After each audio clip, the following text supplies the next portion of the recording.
on a kind of off night for LeBron. Hachimura goes unconscious, right? Was it really a stumble, though, Max? Well, that's what you and I were saying. Actually, that playing game was good for him, right?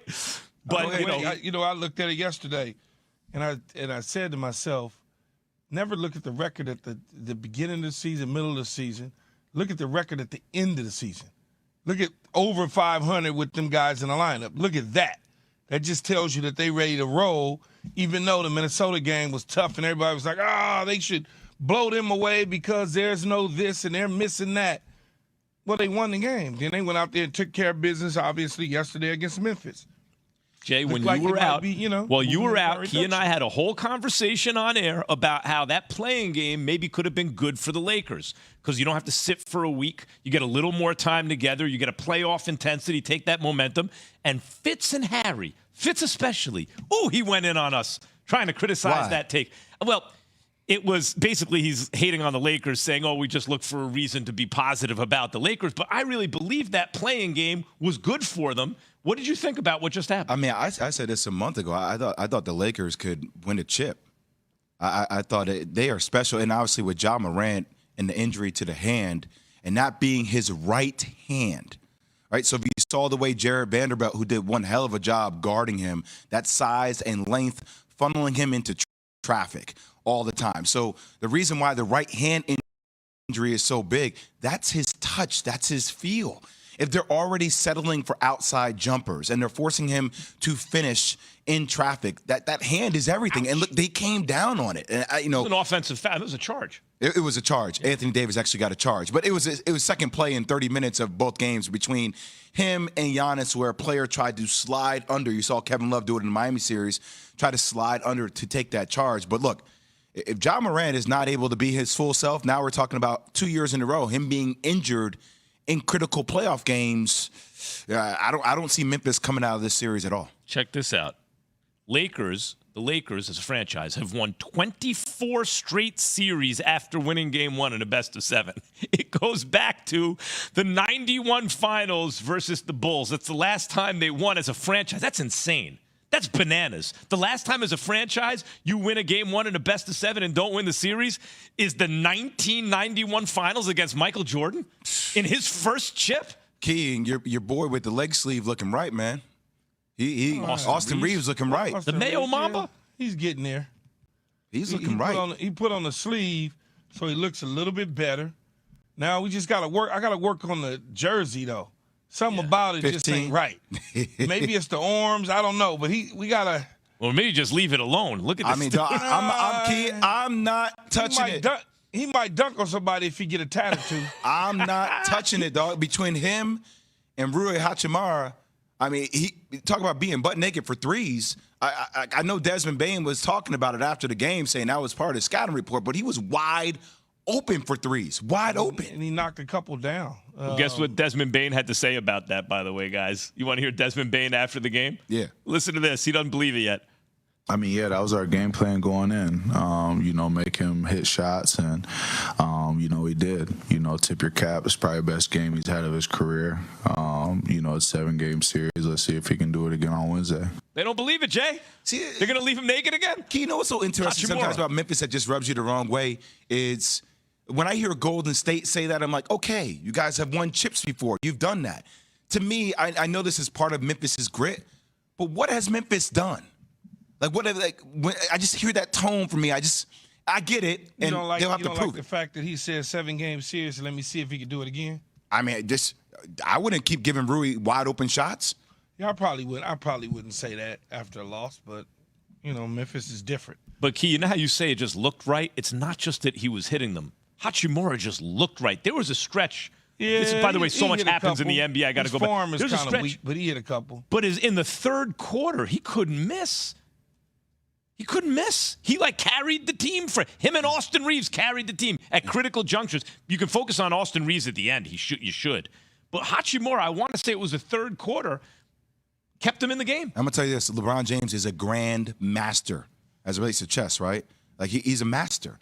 So if he didn't play well, you're gonna give him more games to figure it out and get his legs up underneath him. And AD was the best player on the court.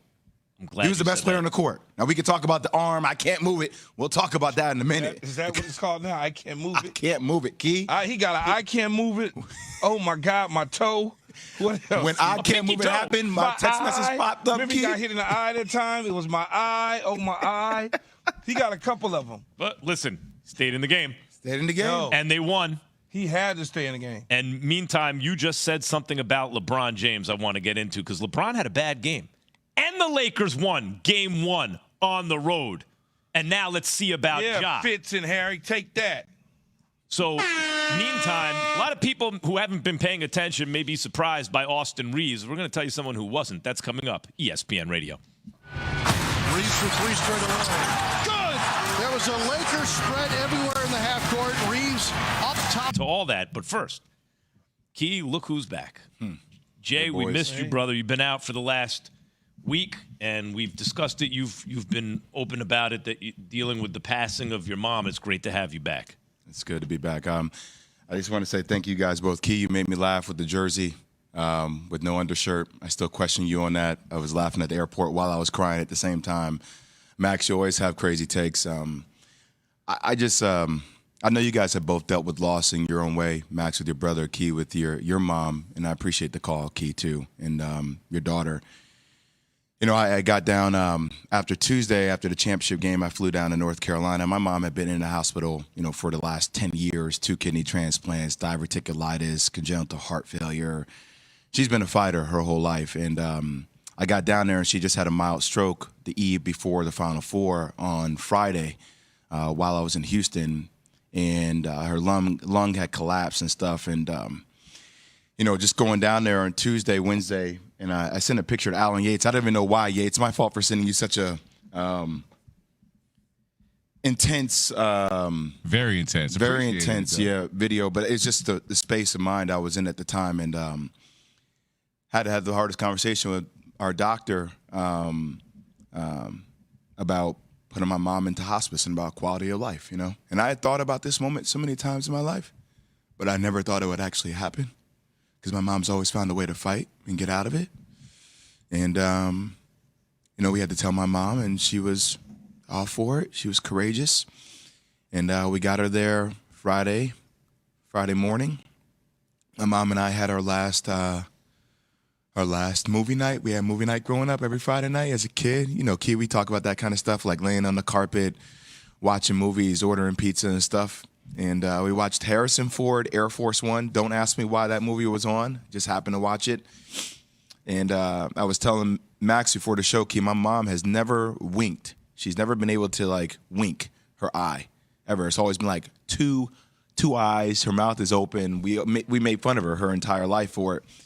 And I was sitting there watching the movie with her on Friday, and you know, she was kind of like in this in-between space for 3-4 days, which is really awkward, like, you know, between death and life. And she was staring at the corner of the ceiling, and you know, she looks like she's starting to get scared. And I held her hand. I stood up. I said, "Mom, it's okay." And she kind of like looked at me like she was in shock that I was standing over her. I don't know if she thought she was seeing an angel or what. And she looked at me, man, in the most, like, concise manner, just like winked at me and smiled.